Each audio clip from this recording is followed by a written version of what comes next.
Hello, my name's Josue, and this is my achievement gap proposal video. The achievement gap is essentially a phenomenon that occurs in public schools oftentimes between students of poor backgrounds and students of wealthier backgrounds, to put it shortly. It's often caused by different qualities and access to resources. So for example, students who are put in lower remedial classes compared to students who are in gifted programs. They're essentially being put on different paths, one to succeed less than the other.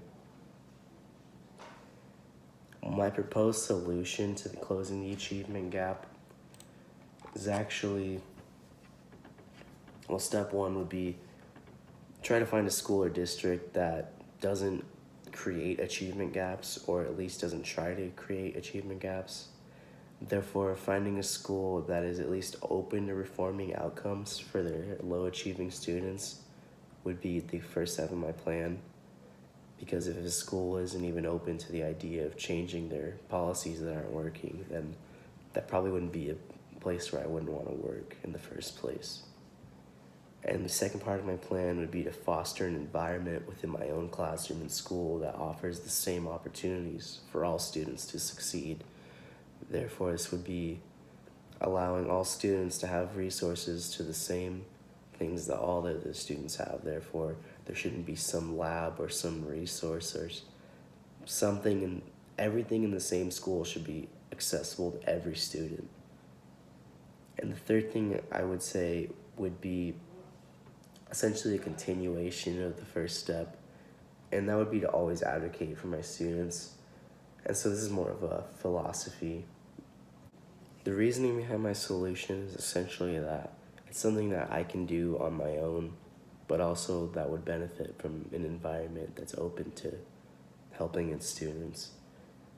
And some of the resources necessary for implementing this would be, well, first of all, the district that I work for, as I said, and then second of all, enough funding within that district to be able to provide quality resources to all my students.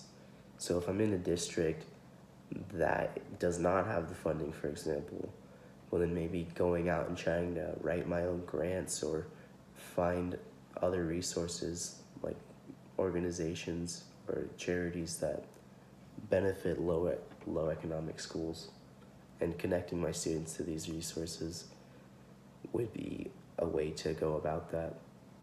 And funding would be able to change student learning by providing things like project-based learning or technology infusion in preparing students for the 21st century, essentially, and giving them a diversified learning experience rather than just the same old direct instruction. And some obstacles in implementing this proposal would be, I would expect to face some opposition from parents or students from all over the spectrum. And this could be parents who feel that their child's education is being stifled by being included with lower achieving students. Or additionally, this could be from students or their parents of low achieving backgrounds who are frustrated or impacted by the demanding workload. What are some helpful outcomes of my solution? Well, I would hopefully be able to give students from low socioeconomic backgrounds an opportunity that they might otherwise not get to receive a quality, rigorous education as long as they are willing to try. Ultimately, this is important to me because I want to serve my community better than perhaps that they have been served in some cases. I'm myself originally from South Phoenix, and moving from there to the Arcadia neighborhood near Scottsdale in Phoenix really brought to my eyes the difference in opportunity and achievement that these two environments fostered.